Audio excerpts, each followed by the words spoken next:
গুনাহগারের গুনাহ ঝরে নবী দুরুদে রোজ হাসরে পার করিবেন, রোজ হাসরে ইবেন উম্মত গুনাহগার নবীজি আল্লাহ আল্লাহ লা ইলাহা হো আল্লাহ আল্লাহ লা ইলাহা রহমাতাল লিল আলামিন নবী উম্মতের কান্ডার আল্লাহ আল্লাহ লা ইলাহা ইল্লাহু আল্লাহ আল্লাহ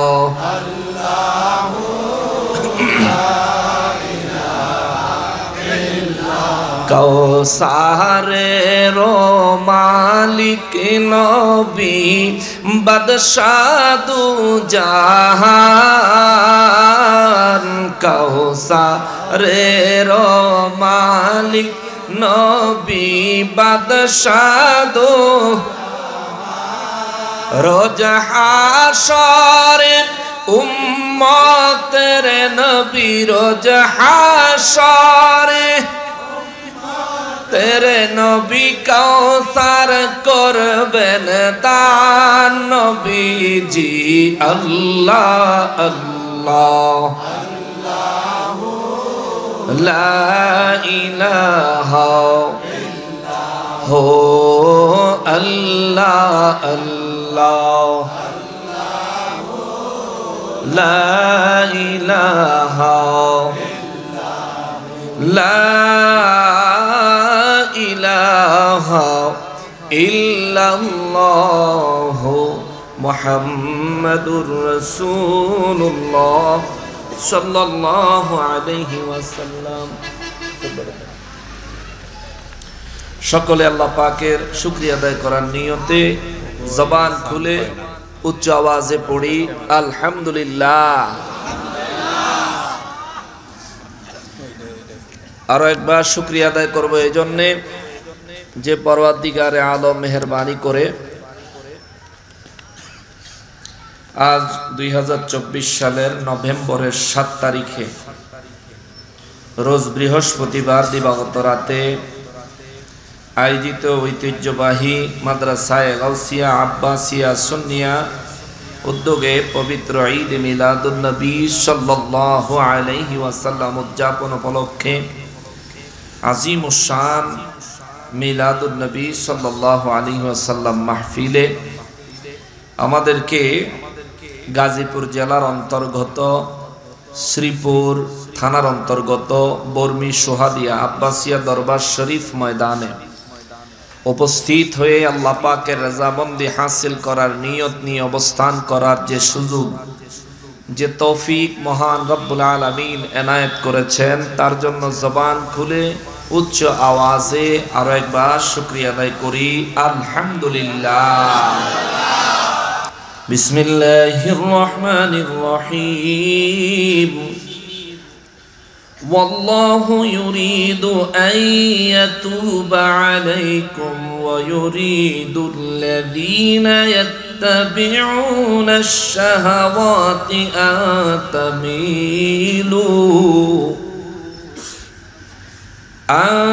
تميلوا ميلا عظيما। आवाज करे बोलें अल्लाहु अकबर। रब्बुल आलमीन कलाम हकीम सीरियल 4 नंबर सूरा सूरा निसार 27 नंबर आयत करीमाय আমার আল্লাহ বয়ান করতেছেন ওয়াল্লাহু ইউরিদু আন ইয়াতুবা আলাইকুম রব্বুল আলামিন বয়ান করেন, আমি আল্লাহ চাই তোমাদের তওবাগুলো কবুল করতে। আরো জোরে বলেন সুবহানাল্লাহ। তওবা কবুল করতে চায় কে? জোরে বলেন না কে? তওবা অত্যন্ত গুরুত্বপূর্ণ একটা বিষয়। যে ব্যক্তি গুনাহগার তার জন্য তওবা জরুরি, যে গুনাহগার নয় তার জন্য তওবার কোনো প্রয়োজন নেই। কিন্তু নূর নবী রাহমাতুল লিল আলামিনের জিন্দেগি মোবারক আমরা যদি তালাশ করি, হাদিসে মুবারকে পাওয়া যায়, সাহাবায়ে কেরাম বয়ান করেছেন, আম্মা জানেরা বয়ান করেছেন, আমার নূর নবী রাহমাতুল লিল আলামিনের যার কোনো গুনাহ ছিল না, অন্যায় ছিল না, অপরাধ ছিল না, ছিল নাকি? বলেন ছিল নাকি? কোন মুফতি সাহেব যদি বলেন নবীর গুনাহ ছিল, আপনারা মানবেন? বিশ্বাস করবেন? আমার মনে হয় কোন পাগলেও এই কথা বিশ্বাস করবে না। কথা বলেন ঠিক কিনা? কিন্তু বড় আফসোসের বিষয়, দুঃখের বিষয় হলো আমাদের দেশে এমন আলিম আছে যে বক্তব্য দিয়েছে, নাম কইতাম না, নাম কইতে মানা করছে, কিন্তু সত্যি কথাটা কইয়া যায় শোনেন।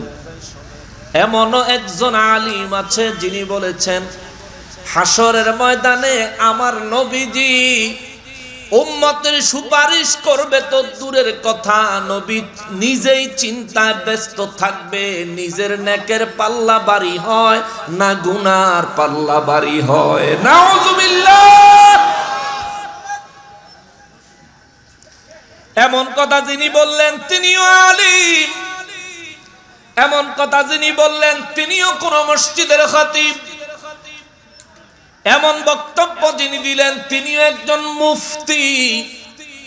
হয়তো আপনি মানেন না, আপনার আশেপাশে বহু মানুষ তারে বুজুর্গ হিসেবে মানে, ঠিক কিনা বলেন?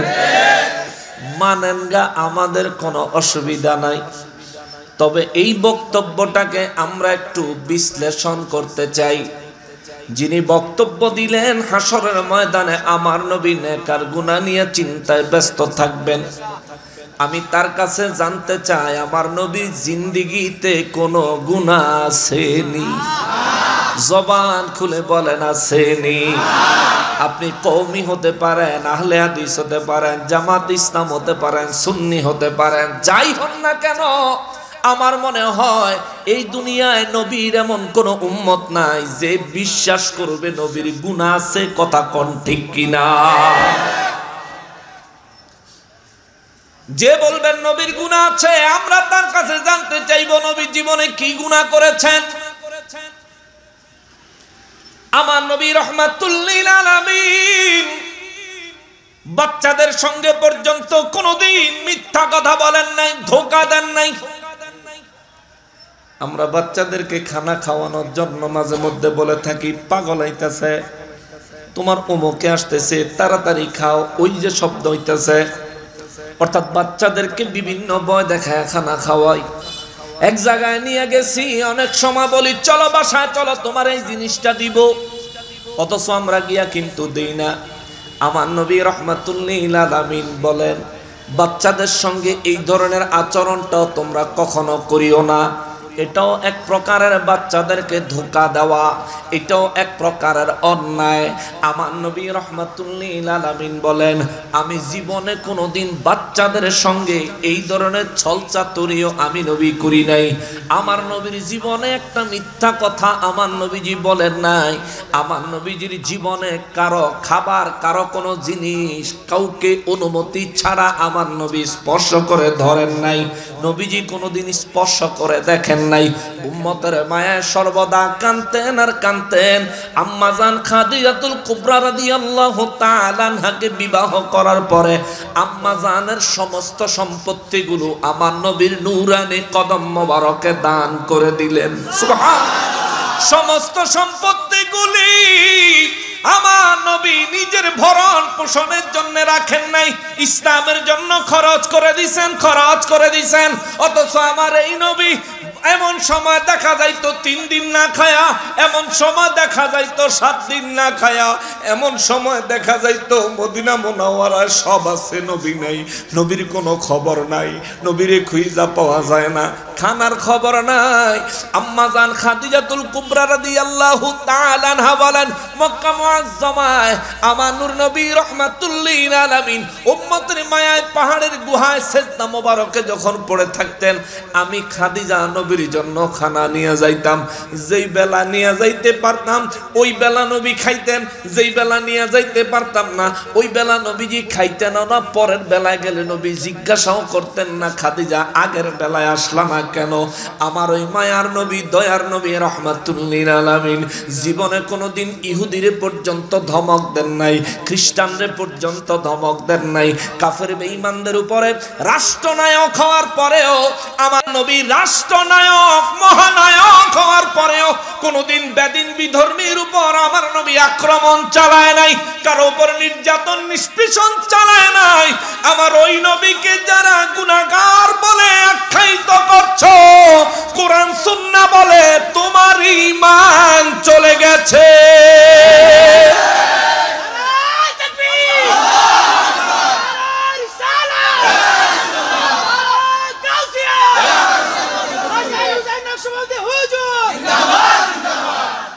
কেন বললাম এই কথাটা? কারণ হলো আমরা কালিমার মধ্যে বলি আমানতু বিল্লাহি ওয়া মালাইকাতিহি ওয়া কুতুবিহি ওয়া রুসুলিহি, আমি ঈমান আনলাম আল্লাহর উপর পরিপূর্ণ।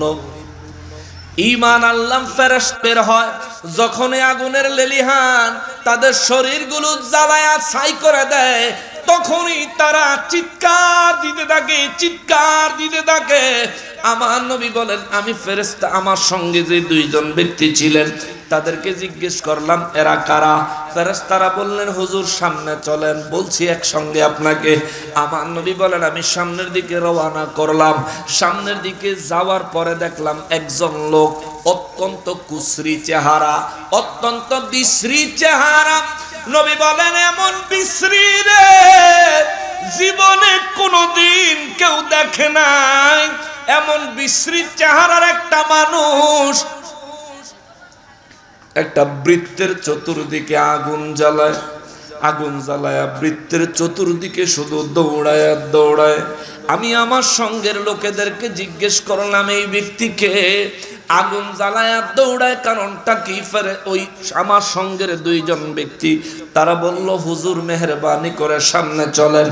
বলছি একসাথে, আমার নবী রাহমাতুল লিল আলামিন বলেন। এরপরে আমরা সামনের দিকে গেলাম। সামনের দিকে যাই একটা বাগানের মধ্যে প্রবেশ করলাম। বড় একটা বাগান, বড় একটা বাগান। এটা অত্যন্ত সুন্দর সবুজ শ্যামল বাগান। ওই বাগানে ঢুইকা দেখি একটা মানুষ এত লম্বা, এত লম্বা, মনে হয় জমিনে তার পা, আসমান ভেদ করে উপরে তার মাথা। আমি নবী রাহমাতুল লিল আলামিন তার চেহারা দেখার অনেক চেষ্টা করলাম এবং তার চতুর্দিকে দেখলাম অনেকগুলো ছোট ছোট ছেলে এবং মেয়ে, অনেকগুলো বাচ্চারা তার চতুর্দিকে ঘোরাঘুরি করতেছে। আমার নবী রাহমাতুল লিল আলামিন বলেন, আমি রাহমাতুল লিল আলামিন আমার সঙ্গের লোকদেরকে জিজ্ঞেস করলাম, বলেন এরা কারা? সঙ্গে সঙ্গে ওই 2 ব্যক্তি জবাব দিলেন, হুজুর যদি মনে কিছু না নেন দয়া করে বেয়াদবি নিয়েন না, মেহরবানি করে সামনের দিকে চলেন। আমার নূর নবী রাহমাতুল লিল আলামিন বলেন, আমি সামনের দিকে চললাম। চলার পরে দেখলাম আরো একটা নতুন বাগান। ওই বাগানটা অত্যন্ত সুজলা শ্যামলা।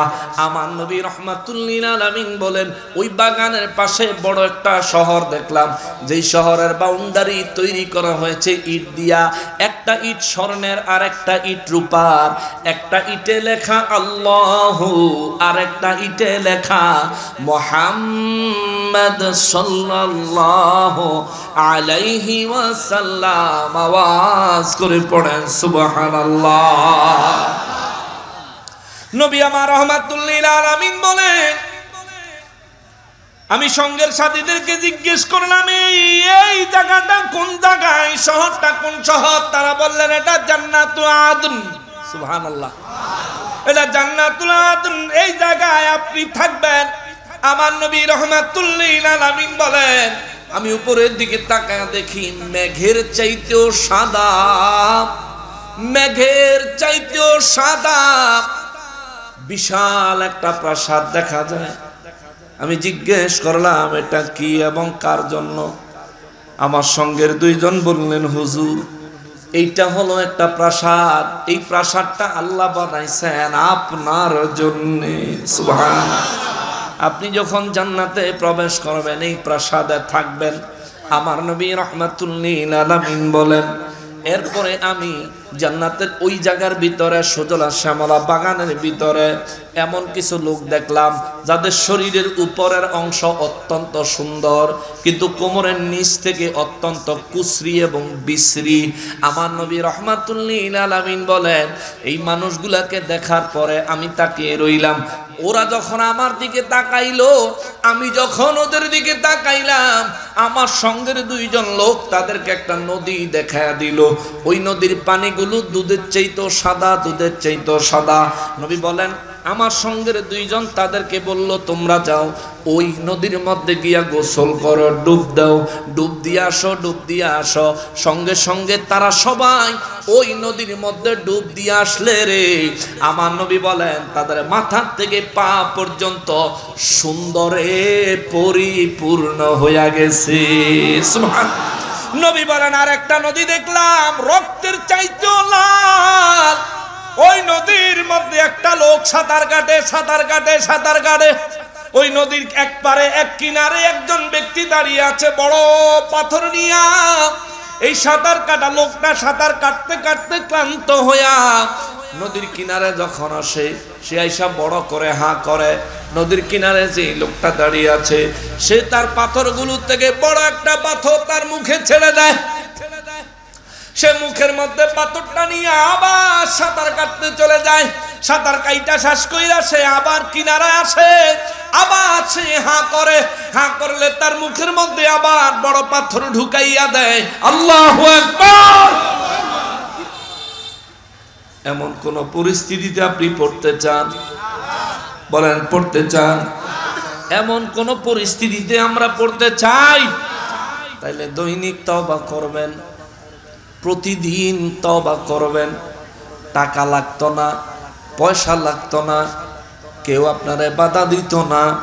তওবা করলে পুলিশে ধরতো না, তওবা করলে সমাজের কেউ খারাপ ভাবতো না, তওবা করলে আল্লাহ রাব্বুল ইজ্জাত আপনাকে পছন্দ করবেন, তওবা করলে আল্লাহ রাব্বুল ইজ্জাত আপনার উপর দয়া ও রহমত বর্ষণ করবেন।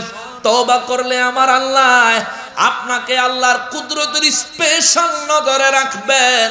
আপনার তওবা করতে করতে যখন আপনার আমলনামায় গুনাহ থাকবে না, আমার আল্লাহ যেদিন ইচ্ছা করবেন আপনাকে তার ওলি আল্লাহ বানায়া দিবে। জোরে কন্যা সুবহানাল্লাহ।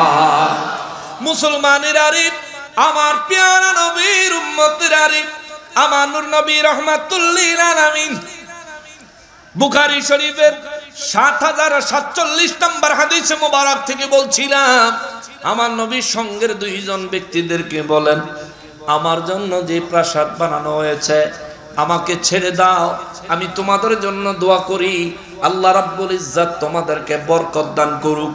আমাকে ছেড়ে দাও, আমি আমার প্রাসাদে প্রবেশ করতে চাই। আমার নবী বলেন, আমার সঙ্গে দুইজন ব্যক্তি বলেন, নবী গো এখন না, এখন না, এখন আপনি প্রাসাদে প্রবেশ করার সময় হয় নাই। আমার রব্বুল ইজ্জাত যেদিন আপনাকে জান্নাতে প্রবেশ করাবেন সেদিন অবশ্যই এই প্রাসাদ আপনার জন্য বাসস্থান হবে। আমার নবী রাহমাতুল লিল আলামিন বলেন, তাইলে ফেরেশতারা রে? আমার নবী বলেন, আমি জিজ্ঞেস করলাম এতক্ষণ আসতে আসতে যেই সমস্ত বিস্ময়কর ঘটনাগুলি দেখলাম, এই ঘটনাগুলো সম্পর্কে আমি জানতে চাই। ফেরেশতারা আমার নবী রাহমাতুল লিল আলামিনের সামনে তাজিম করে মহব্বত করে নবীর সামনে দাঁড়ায়া, অনেকে বইয়া থাকতো চায়, ফেরেশতারা দাঁড়ায়া, জিবরাইল আমিন থাকে দাঁড়ায়া, আজরাইল আইসা থাকে দাঁড়ায়া, মিকাইল আইসা নবীর দরবারে থাকে দাঁড়ায়া, ইসরাফিল ফেরেশতা নবীর দরবারে আইসা থাকে দাঁড়ায়া, সমস্ত ফেরেশতারা নবীর সম্মানে আইসা দাঁড়াইয়া থাকে। আর আমরা মানুষ হইয়া নবীর উম্মত হইয়া নবীর শানে মহাব্বতে তাজিম একটু দাঁড়াইতে কইলে ফতুয়া দিতে দিতে সর্বনাশ কইরা ফালায়, ঠিক কিনা? হে বেটা, আমার নবীকে আমি দাঁড়াইয়া সম্মান করি, সালাম দেই, মোহাব্বতের সাথে সালাম দেই, এটা আমার ভালো লাগে। তোমার ভালো লাগে না, তুমি দিও না, আমি দেই। বাধা দাও কোন যুক্তিতে? কেন তুমি বাধা দাও? একটা হাদিস না লাগায়া দেয়, যে ব্যক্তি চায় তার জন্য কেউ দাঁড়াক, সে যেন নিজের ঠিকানা জাহান্নামে বানায়া নিল। যে চায়, তো নবী তো চায় নাই। নবীজি যদি চাইতেন তাইলে সে না আমরা এটা অপরাধ হইত। নবীজি তো চান নাই, আমরা মহাব্বতে দাঁড়াই।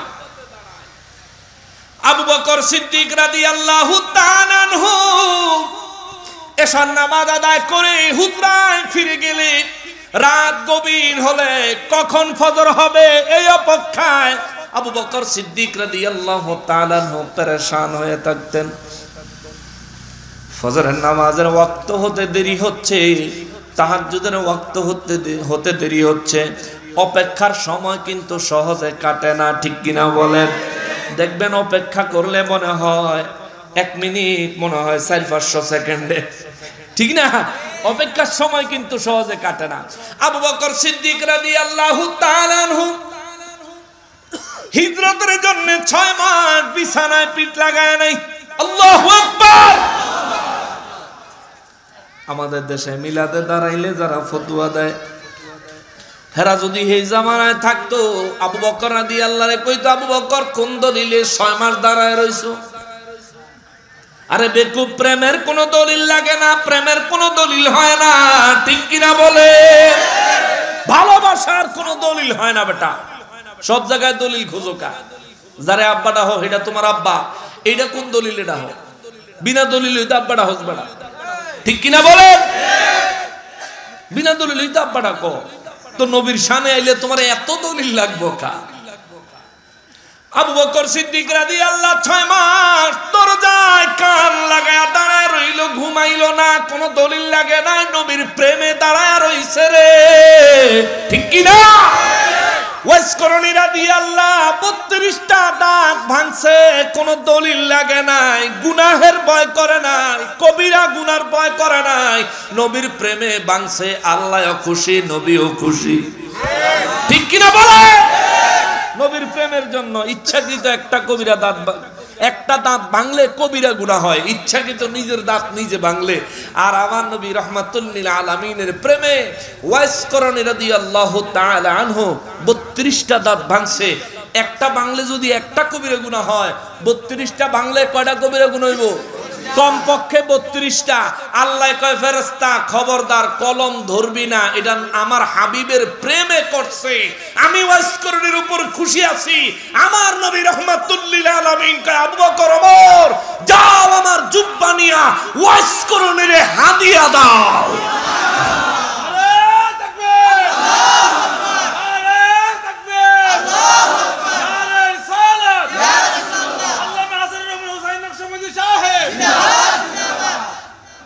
এই কবিরা গুনার মতো কাম যদি আমরা করতাম, তাহলে তো আমরা একেবারে ফাঁসি টাসির হুকুম টুকুম টাইনা টুইনা সরকারি আইনের ভেজাল বুজাল লাগায় তো আমরা একেবারে চিরজীবনের লেগে কারাবন্দি করে লাইতো, ঠিক কিনা বলেন? অথচ ওয়াইস করণী রাদিয়াল্লাহু নবীর যুগে খায়রুল কুরুনি, নবীর যুগে একটা একটা করে 32টা দাঁত ভাঙছে। কেন? আহা, ওরে প্রেমের ডুরি বান্দরে মন মদিনার সনে, প্রেমের ডুরি বান্দরে মন মদিনার সনে। ওরে নূর নবী বানাইলো আল্লাহ প্রেমের কারণে, এই জগৎ বানাইছে নবীর প্রেমের কারণে। প্রেমের ডুরি বান্দরে মন মদিনার সনে, ঠিক কিনা বলে? ওয়াইস করণী রাদিয়াল্লাহু তাআলা আনহু চিন্তা করলেন, উহুদের ময়দানে আমার নবীজির দান মোবারক শহীদ হয়ে গেছে 2 খান। আমি ওয়াইস করণীর মুখে 32টা দাঁত তো থাকতে পারে না, অন্তত 2টা দাঁত ভাঙা লাগবে। কোন মুফতি সাহেবের কাছ থেকে ফতোয়া নেয় নাই, নিজের একটা দাঁত ভাঙ্গা চিন্তা করে ভাঙলাম যে নবীজির কোনটা ভাঙছে। সুবহানাল্লাহ। আমি ওয়াজ করনি তো দেখি নাই আমার নবীর কোন 2টা দাঁত মোবারক ভেঙেছে, আমি তো দেখি নাই। যেহেতু একটা ভাঙছে, চিন্তা কইরা দেখে, মনে হয় এটা ডান পাশেরটা ভাঙছে, এটারে আবার ভাঙছে। ভাঙ্গা চিন্তা করে, আমি তো দেখি নাই, মনে হয় বাম পাশেরটা ভাঙছে, আবার ওটা ভাঙছে। আবার চিন্তা করে, আমি তো দেখি নাই, মনে হয় ডান পাশেরটা ভাঙছে। এই ডান বাম করতে করতে 32টা দাঁত হযরত ওয়াইস করণী রাদিয়াল্লাহু তাআলা আনহু ভাঙলেন। ভাঙার পর আমার নবী রাহমাতুল লিল আলামিন জানতে পারলেন, গায়েবের খবরের মাধ্যমে আল্লাহ নবীরে জানায়া দিছেন। আমার নবী জুব্বা দিয়া পাঠায়া দিছেন। আবু বকর ওমর রাদিয়াল্লাহু তাআলা আনহু জুব্বা লয়া ওয়াইস করণী রাদিয়াল্লাহু তাআলা আনহুরে তালাশ করে। গেরাময়া কয় ওয়াইস করণী রে চিননি? কয় ওয়াইস করণী আবার কেডা? খুঁজতে এমন বিখ্যাত ব্যক্তিও নয়, একজন অখ্যাত তেমন একটা পরিচিত ব্যক্তি নয়, কিন্তু তারে খুঁজা আমার নবীর জুব্বা মোবারক খাদিয়া দিয়া গেছে। এখান থেকে বোঝা যায় নবীর প্রেমের জন্য দলিলের দরকার নাই, নবীর প্রেম থাকাই যথেষ্ট। ঠিক কিনা বলে? বুঝলে অনেক কিছু, না বুঝলে কিছুই না। নূর নবী রাহমাতুল লিল আলামিনের সামনে ওই 2জন ফেরেশতা তাজিমে দাঁড়াইয়া বলেন, নবী গো, আসার পথে সর্বপ্রথম যেই মানুষটাকে দেখেছেন কাত হয়ে শুয়ে আছে, আর একজন তারে পাথর মারতেছে। হুজুর, যে পাথর মারে ওই ব্যক্তি একজন ফেরেশতা, আযাবের ফেরেশতা, জাহান্নামের ফেরেশতা।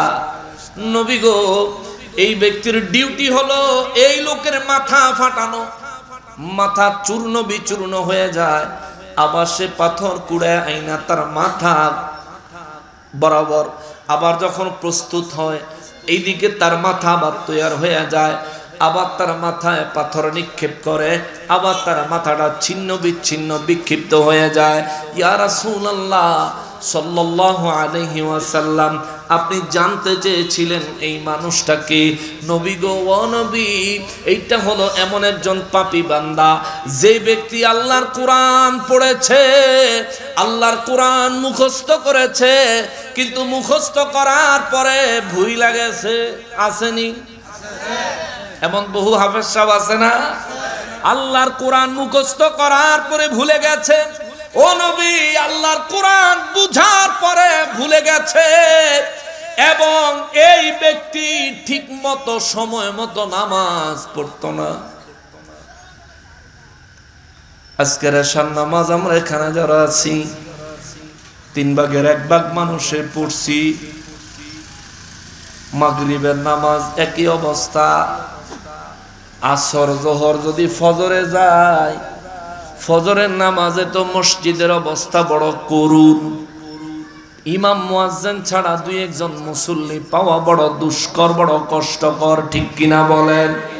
ওরে মুসলমানেরই নামাজ বাদ দিয়া বিছানায় আরামে ঘুমায়া রইলেন, আপনার জন্য পাথর তৈরি হচ্ছে। এই কপাল আল্লাহর কুদরতের কদমে ঠেকাইলেন না। নবী বলেন, পাথর তৈরি হচ্ছে, তোমার এই মাথা কপাল ছিন্ন বিচ্ছিন্ন করে দেওয়া হবে আঘাতে আঘাতে। একবার নয়, একবার করে নয়, বারবার একই কাজ চলতে থাকবে। এবং এই কাজের পরে তুমি যে মনে করবা মইরা যাইবা, সমস্যা শেষ। না, মরণ নাই, কিয়ামত পর্যন্ত কবরে চলতে থাকবে।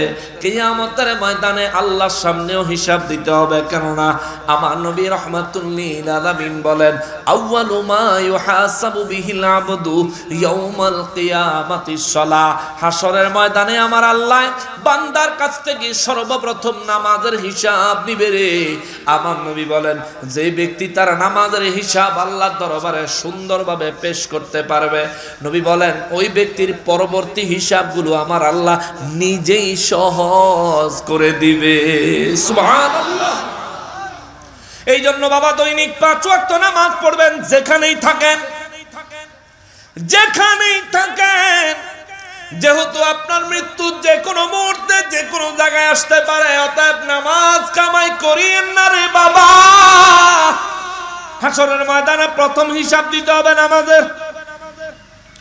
নবী আমার রাহমাতুল লিল আলামিন বলেন, ওই দুইজন ফেরেশতা আমি নবী রাহমাতুল লিল আলামিনকে বললেন, এই ব্যক্তির মাথা ছিন্ন বিচ্ছিন্ন করে দেওয়া হচ্ছে দুইটা অপরাধে।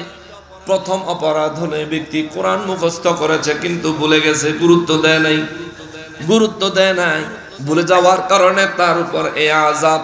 দ্বিতীয়ত এই ব্যক্তি ঠিক মতো সময় মতো নামাজ আদায় করতো না। আমার নবী বলেন, দ্বিতীয় ব্যক্তি যে কিনা চিত হয়ে শুয়ে আছে, যার মুখের থেকে আরম্ভ করে মাথার পিছন পর্যন্ত, নাকের থেকে আরম্ভ করে মাথার পিছন পর্যন্ত, চোখের থেকে আরম্ভ করে মাথার পিছন পর্যন্ত আকড়া দিয়া টাইনা টাইনা চিরে ফেলা হচ্ছে। ওই ব্যক্তির অপরাধটা কি? ওই ব্যক্তি কি? ফেরেশতারা বলেন, নবী গো নবী, এটা হলো এমন একটা লোক যে ব্যক্তি সকালবেলা ঘর থেকে বাহির হইয়া এমন একটা মিথ্যা কথা সমাজে চালায়া দিত, সারাদিন সারা এলাকা এই মিশা কথার উপরে গরম হইয়া যাইতো। এমন ভদ্রলোক আপনাকে বর্মি নাই? আরে কি কয়, বর্মি আসেনি আমার মানুষ? এখনো পর্যন্ত কয়টা গালি দিছি এখনো? কোন হুজুরের নাম ধরছি? অনেকের কষ্ট হইতেছে। মুসলমানের আরে, আমার পেয়ারা নবীর উম্মতেরা রে,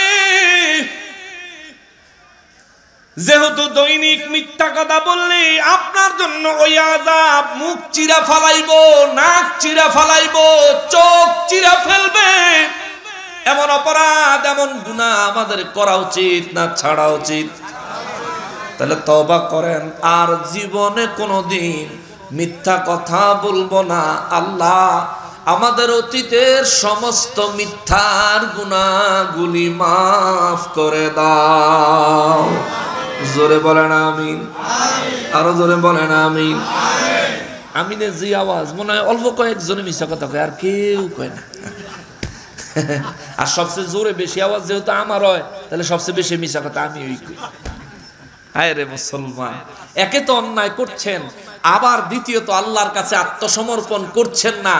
জবান খুলে নিজের অপরাধ স্বীকার করে আল্লাহর রহমত ভিক্ষা চাইছেন না। আপনি বড় দুর্ভাগা, অভাগা। আপনার কলব শয়তানের বাসা, ঠিক কিনা বলেন? কেন আপনার জবান খুলে না আল্লাহর দরবারে কথা বলার সময়? গুনাহ তো করছি, নিঃসন্দেহে করছি, মিথ্যা কথা বলছি, অবশ্যই বলছি। আমি যে এত বড় হুজুর, আমিও কই, বলি। আল্লাহ আমাদের সবাইকে হেফাজত করুক মিথ্যা থেকে, আমাদেরকে মিথ্যার গুনাহগুলির থেকে আমাদেরকে মাফ করে দিক। সবাই পড়েন আমিন। কেমনটা লাগবো চিন্তা করেন। এদিক দিয়া একটা আকরা লাগাইয়া, আসরা না, আসরা লাগাইয়া চিরুনির মতন এটা ধরে টান দিয়ে যে সিরা লাগবো কেমন? চিন্তা করেন, একটু চিন্তা করেন কেমন লাগবো। তাও এক টান দিয়ে এমুরে আরেক টান এমুরে দিলে তাও তো চলতো না। নাহের লগে লাগাই আরেকটা দিব, চোখের লগে লাগাই আরেকটা দিব, আবার এই পাশে আয়া এদিকে দিব, এদিকে দিতে দিতে সেদিকে ভালো হয়ে যাবে, আবার আয়া এদিকে শুরু হইব। মরণ মরণ মরণ। এই জন্য আমি মাঝে মধ্যে একটা শের বলি, একটা গজল বলি, ওরে দুনিয়া দুনিয়া বলে করো কিসের ভাবনা, দুনিয়া দুনিয়া বলে করো কিসের ভাবনা, দুনিয়া তো দূরের কথা আমিও আমার না, দুনিয়া তো দূরের কথা আমিও আমার না। ঠিক কিনা বলে? আমি কি আমার? এই দেহ আমারটা কি আমি বানাইছি? এই রুহের মালিক কি আমি? দেহের মালিক কে? রুহের মালিক কে? ওরে আজকে তোমার তো নাম, কালে লে আখিরি ঘুম, সব ক্ষমতা হারিয়ে যাবে, নামের আগে লিখবে তোমায় মরহুম।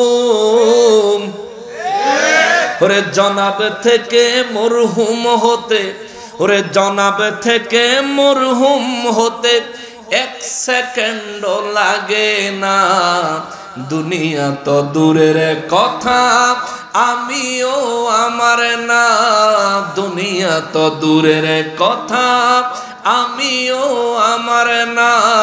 দুনিয়া দুনিয়া বলে করো কিসের ভাবনা, দুনিয়া দুনিয়া বলে করো কিসের ভাবনা, দুনিয়া তো দূরের কথা আমিও আমার না, দুনিয়া তো দূরের কথা আমিও আমার না।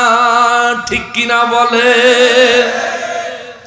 মুসলমানেরা রে, আমার প্যারা নবীর উম্মতেরা রে, 3 নম্বরে নবী বলেন ফেরেশতারা রে, গর্তের ভিতরে যে সমস্ত নারী পুরুষদেরকে দেখলাম, মাশাআল্লাহ আলহামদুলিল্লাহ, খুব খুশি হইছি, আলহামদুলিল্লাহ আলহামদুলিল্লাহ মাশাআল্লাহ। 10 মিনিট টাইম আছে। নবী বলেন, নবী রাহমাতুল লিল আলামিন বলেন 10 মিনিট, একবারে 10 মিনিট। নবীজি রাহমাতুল লিল আলামিন বলেন, একটা প্রোগ্রাম কর্তৃপক্ষ পরিচালনা করতে গেলে অনেক সময় অনেক সিদ্ধান্ত নিতে হয়, নিচে ভালো হয়েছে 10 মিনিট আছে, একটু ধৈর্য ধরে না, কষ্ট হয়ে যাবে আপনাকে। হাদিসটা শোনেন, আমি যেই পরিমাণ আয়াত তেলাওয়াত করছি, আমার তো টার্গেট ছিল কমপক্ষে 2 ঘন্টা আলোচনা করব, কারণ এই দেশের মানুষ বলে থানাত গিয়ে কমপ্লেন দিচ্ছে, আমি বলে আইলে হ্যাঁ বলে বিফল, এরকম কিছু কথাবার্তা। থানাত গিয়া বলে কমপ্লেন দিছে। আলহামদুলিল্লাহ, আল্লাহর অশেষ রহমতে দয়াল নবীজির সদকায় আজ পর্যন্ত কোন জায়গায় আমি গুনাহগারের দাওয়াত দেওয়ার পরে ওই মাহফিল বন্ধ হয় নাই, আমি যাওয়ার জন্য প্রশাসন কখনোই কোনো বাধা দেয় নাই। কেননা আমরা কোরআন সুন্নাহ থেকে কথা বলি, আমরা কোনো রাজনীতির আলাপ করি না, আমরা ধর্মনীতি করি। বলবেন হুজুর ইসলামে কি রাজনীতি নাই? আছে, তবে ইসলামী রাজনীতি বাংলাদেশও নাই। তো যেহেতু বাংলাদেশও ইসলামী রাজনীতি নাই, তাই না আমি এটা নিয়ে কি আলাপ করবো? ওয়াজের মজলিসে আইয়া আমি ওয়াজের মজলিসে আইসা এমন কিছু আলোচনা করব যার দ্বারা আমাদের ইসলাহ হয়, ঠিক কিনা? যার দ্বারা আমরা নিজেরা নিজেদেরকে শুধরাইতে পারি, ওইভাবেই কথা বলি, ওইভাবেই বলবো, ওইভাবেই আসবে, ওইভাবেই চলবো না, অসুবিধা আছে? নূর নবী রাহমাতুল লিল আলামিন বলেন ফেরেশতারা রে, গর্তের ভিতরে উলঙ্গ নারী পুরুষ দেখলাম। ওই উলঙ্গ নারী পুরুষ কারা? যাদের নিচে থেকে আগুন জ্বলে উঠছে, আগুনে জ্বলে তারা চিৎকার করে করে পাগল হয়ে যাচ্ছে। ফেরেশতারা বলেন হুজুর, এরা হইল জেনাকারী, এরা হইল ব্যভিচারী। নিজের ঘরে বউ আছে, পাশের বাড়ির বাবিরে সুন্দর লাগে, নিজের ঘরে জামাই আছে, বাবির বাইয়ের বড় সুন্দর লাগে। এইরকম দুশ্চরিত্রের পুরুষ মহিলা সমাজে আছে না না? জোরে বলেন আছে না না? এই মানুষগুলোর জন্য বড় আফসোস, বড় আক্ষেপ। মৃত্যুর পরে আপনার জন্য অপেক্ষা করছে জাহান্নামের গুহা, জাহান্নামের গর্ত, যেখানে গায়ে কাপড়ও থাকবে না, আগুনে জ্বলবেন আর জ্বলবেন, সাহায্যকারী কাউকে পাবেন না, পাবেন না, পাবেন না। আমার নবী রাহমাতুল লিল আলামিন বলেন সাহাবীরা রে, গত রাতে আমাকে নিয়ে ফেরেশতারা যেই দৃশ্যগুলো দেখাইছে, আমার উম্মতের খবর দিও তারা যেন জিনার গুনাহে পদার্পণ না করে। আমার উম্মতের খবর দিও মিথ্যা কথার প্রবণতা তারা যেন না দেখায়, মিথ্যা বলার অভ্যাস তারা যেন না করে। কেননা মিথ্যা হলো সমস্ত পাপের জননী, সমস্ত পাপের মা হলো মিথ্যা, মিথ্যা, মিথ্যা। আমার নবী বলেন, উম্মতের খবর দিও রে সাহাবীরা, আমার উম্মত যেন নামাজ ত্যাগ না করে, সময় মতন যাতে নামাজ আদায় করে। আমার উম্মতের খবর দিও, তারা যেন আল্লাহর কালাম যে যেটুকু মুখস্থ করেছে এটা যেন ভুলে না যায়, এটার যেন চর্চা রাখে, সে যেন মুখস্থ রাখে। যেটুকু জানে ওইটুকু সম্পর্কে বুঝার চেষ্টা তারা করতে বলবা, নইলে বিপদের কোনো সীমা থাকবে না, সীমা থাকবে না। আমার নবী রাহমাতুল লিল আলামিন কয়, ফেরেশতারা রে, ও ফেরেশতারা, যেই মানুষটারে দেখলাম রক্তের মতো সমুদ্রের মধ্যে সাঁতার কাটে, কিন্তু নদীর পারে একজন লোক দাঁড়ায় রয়েছে বড় পাথর নিয়া, সাঁতার কাটতে কাটতে নদীর কিনারে আইসা ওই মানুষটা হা করে বড় করে, আর ওই লোকটা বিশাল বড় পাথর তার মুখে ঢুকাইয়া দেয়। আবার এই লোকটা সমস্ত সমুদ্র সাঁতার কাটতে থাকে, সাঁতার কাটতে থাকে, আবার ফিরে আসে, তার মুখে আবারও বড় পাথর ঢুকাইয়া দেয়। ও ফেরেশতারা রে, ওই মানুষটাকে ফেরেশতারা কয়, হুজুর এটা হইল সুদখোর। কি খোর? কি খোর? বর্মি নাই? নাই?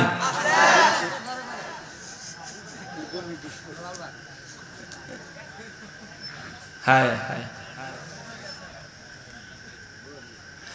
ওরে কত সম্পদ করছো তুমি আমার আমার করে, সম্পদ, সব সম্পদ ছেড়ে একদিন যেতে হবে চলে, ঠিক কিনা?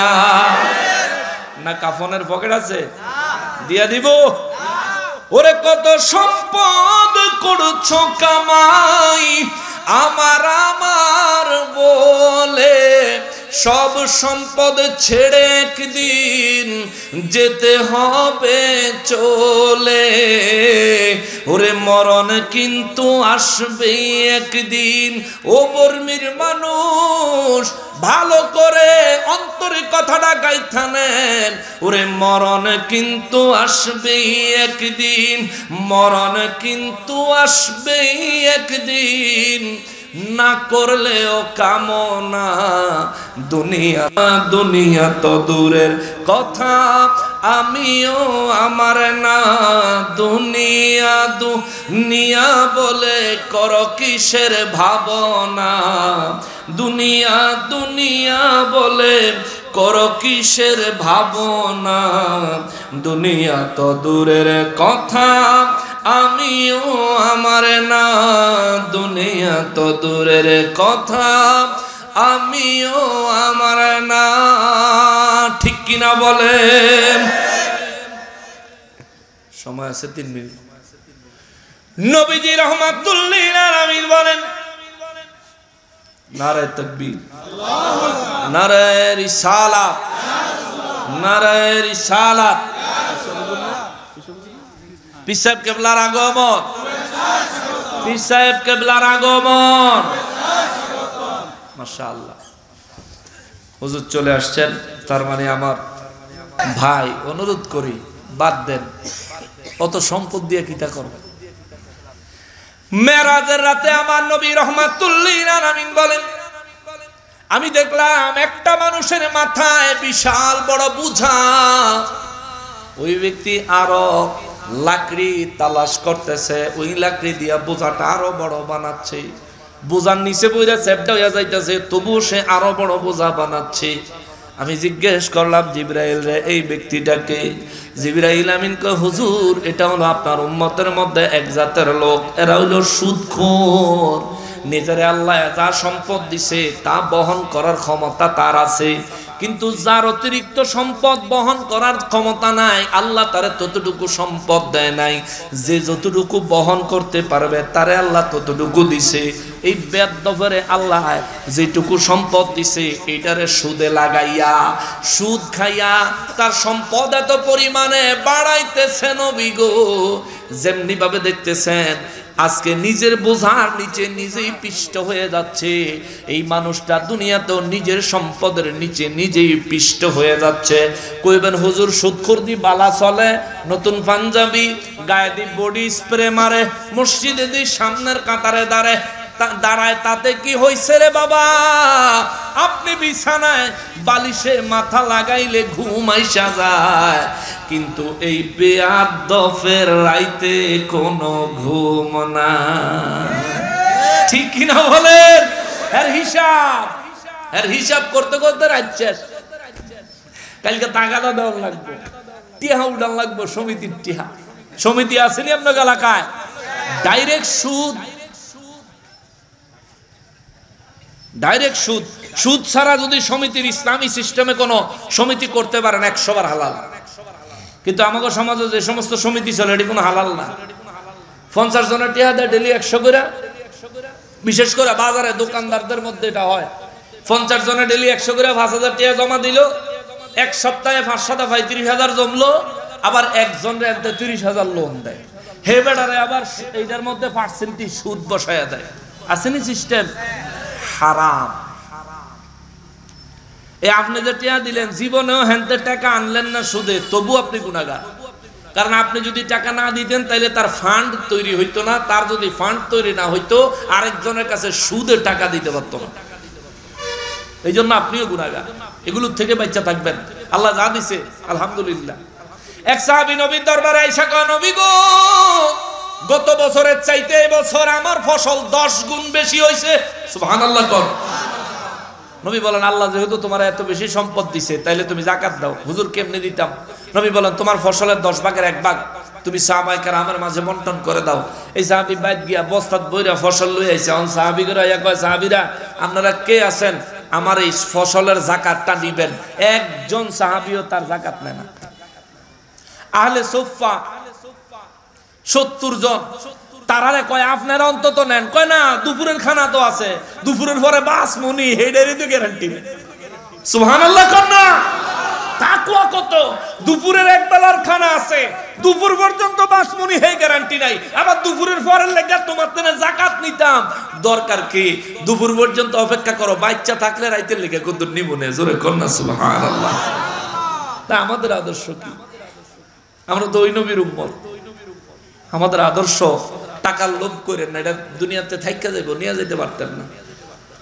এরপরে নবী রাহমাতুল লিল আলামিন বলেন, আমি বড় একটা বাগানে ঢুকলাম, যেখানে একজন মানুষ দেখছি জমিনে মাথা আসমান ভেদ, জমিনে পা আসমান ভেদ করে, মনে হয় উপরের দিকে তার মাথা। এই ব্যক্তি সম্পর্কে জিজ্ঞেস করলাম, ইনি কে ছিলেন? ফেরেশতারা বললেন, ইনি হলেন মুসলমান জাতির পিতা হযরতে ইব্রাহিম আলাইহিস সালাম। জোরে বলেন সুবহানাল্লাহ। তো বাচ্চারা কারা? সাহাবায়ে কেরাম জিজ্ঞেস করলেন, হুজুর তাইলে বাচ্চাদের কথা? আমার নবী বলেন, আমি জিজ্ঞেস করেছি বাচ্চারা কারা? ফেরেশতারা বললেন, এরা হলো ওই সমস্ত বাচ্চা যারা বালেগ হওয়ার আগেই পৃথিবীতে ইন্তেকাল করেছে, মৃত্যুবরণ করেছে। সাহাবায়ে কেরাম বলেন, হুজুর এখানে কি ইহুদির বাচ্চা, খ্রিস্টানের বাচ্চা, হিন্দুর বাচ্চা, মূর্তি পূজারীর বাচ্চাও আছে? আমার নবী বললেন, হ্যাঁ আছে। ইয়া রাসূলুল্লাহ, তারাও কি জান্নাতে? আমার নবী বললেন, হ্যাঁ তারাও জান্নাতে। ইয়া রাসূলুল্লাহ, কিভাবে? আমার নবী বলেন, প্রত্যেকটা সন্তান জন্মগ্রহণ করে ইসলামের উপরে মুসলমান হিসেবে বালেগ হওয়ার পর সে যখন মূর্তির পূজা করে মুশরিক হয়ে যায়, যখন ইহুদি মতবাদ গ্রহণ করে ইহুদি হয়ে যায়, খ্রিস্টানের মতবাদ যখন গ্রহণ করে তখন খ্রিস্টান হয়ে যায়। যেহেতু এরা বালেগ হওয়ার আগেই মৃত্যুবরণ করেছে, এরা মুসলমান ঈমানের উপরে ছিল, আল্লাহ পাক তাদেরকে ইব্রাহিম নবীর কাছে দাঁড় করাইয়া দিয়েছে। এখানে তারা কিয়ামত পর্যন্ত থাকবে। ইব্রাহিম নবী তাদেরকে দ্বীন শিক্ষা দেয়। জোরে কন্না সুবহানাল্লাহ। এরপরে আরেকটা সুন্দর বাগানে প্রবেশ করলেন। এই বাগানের নাম জান্নাতুল আদন। নবী বলেন, ওই জান্নাতে প্রবেশ করার পরে ওই জায়গার মধ্যে যে একটা নদী দেখলাম, ওই নদীর মধ্যে যেটা দুধের চাইতেও সাদা, ওই নদীর মধ্যে যাদের বডির অর্ধেক সুন্দর আর অর্ধেক কুৎসিত, এই মানুষগুলি ওই নদীতে ফেরেশতারা নির্দেশ দিল যায় ডুব দিয়ে আসার জন্য।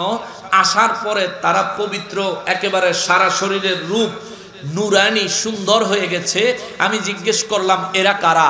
সাহাবায়ে কেরামদের সামনে আমার নবী রাহমাতুল লিল আলামিন বলেন ফেরেশতারা বলল হুজুর এরা হলো ওই সমস্ত লোক যারা দুনিয়ায় নেক আমলও করছে গুনাহও করছে, নেক আমলও করছে গুনাহও করছে কিন্তু তওবা করে নাই। এদের নেক যতদূর আছে শরীরের এতটুক আল্লাহ নুরানি বানায় দিছে, আর তওবা না করার অপরাধে এদের যতটুকু গুনাহ ছিল শরীরের নিচের অংশ থেকে এইটুকু কালো কুৎসিত বানায় দিছে। নবী বললেন তাইলে আজকে তাদেরকে এই দুধের নহরে ডুব দেওয়ায়া পুরোপুরি কুৎসিত রূপ দূর করে নুরানি রূপ দান করা হলো কেন? বলে হুজুর আপনি নবী রাহমাতুল লিল আলামিনের সাথে তাদের দিদার হয়েছে, এই উসিলায় আল্লাহ তাদেরকে মাফ করে দিয়েছে। সুবহানাল্লাহ, জোরে কন্না সুবহানাল্লাহ। আর আমাদের দেশে আলেমরা ইউটিউব আর ফেসবুকে বক্তব্য দেয় নবীজিকে দেখলে জাহান্নাম হারাম হবে, এরকম কোন কোরআন হাদিসে বলে রেফারেন্স নাই। জোরে কন্না নাউজুবিল্লাহ। আরে কয় কিরি জান্নাতের ভিতরে শুদ্ধ নবীরে দেখে গুনাহ মাফ হয়ে যায়। বুখারী শরীফের সহিহ সনদে ৭০৪৭ নম্বর হাদিস খুলে দেখেন। পড়াশোনা করেন অনেক কিছু পাইবেন, আর পড়াশোনা না করলে কিছুই পাবেন না। আল্লাহ তাআলা হেদায়েত নসিব করুক। জোরে পড়েন আমিন, আর জোরে পড়েন আমিন। মূল কথা যেটা বাবা, আল্লাহ বলছেন আমরা যেন তওবা করি। আমরা তওবা করলেই কবুল করবেন কে? জোরে বলেন না কে? কিন্তু আমাদের সমাজেও কিছু মানুষ আছে, সমাজে এমন কিছু ইবলিস শয়তান আছে যারা আমাদেরকে তওবা করতে দিতে চায় না। আছে না নাই? আল্লাহর ওলির দরবারে আসবেন কেন? আল্লাহর ওলির দরবারে আসবেন কারণ হলো সোহবত হাসিল করতে চাই। এখন আল্লাহর ওলি কি সোহবত দিবেন? আপনার গুনাহ থেকে সর্বপ্রথম আপনাকে তওবা করাবেন। ঠিক কিনা বলেন? কারণ আল্লাহর ওলিদের দরবারে আপনি না গেলে, আপনারে আটকাইতে পারলেই তো আপনার গুনার জন্য আপনি আর তওবা করতে পারলেন না। আল্লাহ তাদের কথা এখানে বলেন ওয়ায়ুরিদুল্লাযিনা ইয়াত্তাবিউনা শাহাওয়াতি আন তামিলু মাইলান আযীমা। জোরে বলেন আল্লাহু আকবার। আল্লাহ বলেন যারা নিজেরা নিজেদের কুপ্রবৃত্তির অনুসারী, যারা ইবলিস শয়তানের অনুসরণ করে, তারা চায় তোমরা যেন আমি আল্লাহর দরবারে আনুগত্য স্বীকার না করো, তওবা না করো। এটা তারা চায়। তারা তোমাদেরকে গোমরা করতে চায়, হক পথ থেকে বিচ্যুত করতে চায়। আল্লাহ ওই ফিতনাবাজদের ফিতনা থেকে আমাদেরকে হেফাজত করুক। জোরে পড়েন আমিন, আর জোরে বলেন না আমিন।